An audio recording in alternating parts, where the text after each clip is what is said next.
In 1971, in the basement of the psychology department of Stanford University, a mock prison was created.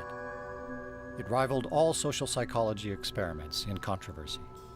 Shortly after I finished this Stanford prison study, Milgram embraced me and said, "I'm so happy that you did this." He said, because now you can take off some of the heat that he's had to bear alone of having done the most unethical study.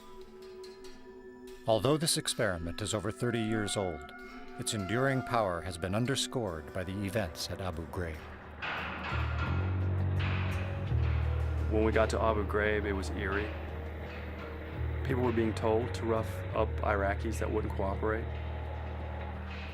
I mean, they're torturing, they're abusing detainees. You're looking at the situation thinking, they've condoned this, but why? And if it wouldn't have been for those photos, no one would have ever believed what was going on over there. When I first saw the pictures, immediately a sense of familiarity struck me, because I knew that I had been there before. I'd been in this type of situation. I knew what was going on in my mind. The photographs were strikingly familiar to the photographs that we had taken, many of the photographs I had taken in the prison study.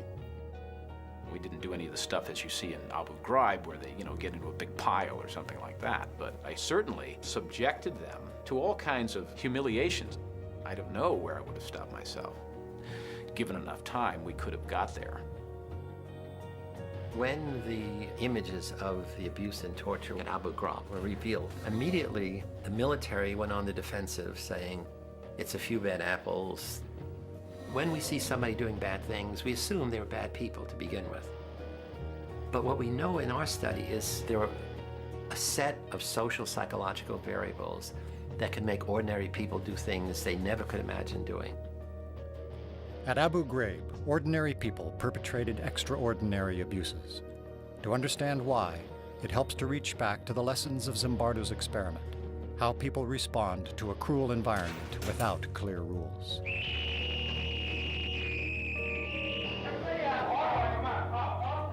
I think he and everybody else who came down into that situation got caught up into that situation. And the sense that this was an experiment, that began to fade away. It became just life. We frankly didn't anticipate what was going to happen. And we tried to really test the power of the environment to change and transform otherwise normal people, much as Milgram had changed or transformed otherwise normal people in an obedience situation. We wanted to do it in a prison-like situation. Over 70 men volunteered for Zimbardo's experiment. And they completed a battery of psychological tests. We picked 24 who were the most normal and most healthy. Half are going to be guards, half are going to be prisoners. And it's like flipping a coin, and heads, this one's a guard, this one's a prisoner. So at the beginning, there's no difference in the kinds of people who are in your two groups. When we were given our jobs as guards, we were issued a uniform, which was a plain sort of khaki or lighter colored uniform. And then we gave them the symbols of power, handcuffs, a whistle, a big billy club. And then the other thing we gave them were silver-reflecting sunglasses. When you have mirror sunglasses on, then nobody can see your eyeballs. I think that anytime you put on what essentially is a mask, and you mask your identity, then it allows you to behave in ways that you would not behave if you didn't have the mask on. To make it more realistic, I had arranged with this Palo Alto Police Department to make mock arrests. When I was arrested, it was a surprise to me. I didn't think I was going to be brought to an actual police station. I didn't think I was going to go through a booking process. The guards then put a blindfold on them, stripped them naked, and then they put them in dresses, smocks with no underpants. Each had a number that replaced their name. They had to know the number, and they could only be referred to by that number. And they had a chain on one foot, which was put there to remind them at all times of their loss of freedom. So all of these things produces a sense of being dehumanized. On On the first day, I said, this is not going to work. I mean, the guards felt awkward giving orders, and they'd say, okay, line up, repeat your numbers, and the prisoners start giggling. Hey, I don't want anybody laughing. 3, 2, 1. And then a very interesting thing happened. Dave Eshelman, who the prisoners named John Wayne, like he's a Wild West cowboy, he begins to be more extreme. I decided that I would become the worst, most intimidating, cruel prison guard that I could possibly be. I see in the future that you do work when you're told. Say it again. Say bless you, correctional officer. I was sort of fascinated myself that people were believing the act, and I was trying to see how far I could take it before somebody would say, okay, that's enough, stop. We did have to do things like push-ups. We would have to sing things. At the beginning, we protested some of the actions. We did things to irritate the guards. So the guards' authority was challenged right off the bat. And the guards had to decide how they were going to handle that, and they had to decide it without our input. I mean, again, this was not a Milgram study in which we were standing over them telling them what to do. And they began to see the prisoners' behavior as a kind of an affront to their authority, and they began to push back. We would ramp up the general harassment, just sort of crank it up a bit. Nobody was telling me I shouldn't be doing this. The professor is the authority here. You know, he's the prison warden. He's not stopping me. This is unbelievable. They took our clothes. Hands off the door. There was the first evening a kind of rebellion that took place. The prisoners rebelled. They barricaded themselves in their cells and said, we refuse to come out. They took off their numbers. They didn't want to be de-individuated. They started cursing the guards to their face. And the key turning point was the guards began to think of them as dangerous prisoners. And so the guards formulated a plan to use fire extinguishers, took the doors down, dragged the prisoners out, stripped them naked, and essentially broke the rebellion in a purely physical way. From that point on, the study was as remarkable a series of events as I've ever seen. It was a real laboratory for Zimbardo and I to watch human nature transformed in a very rapid way in the face of a very powerful situation.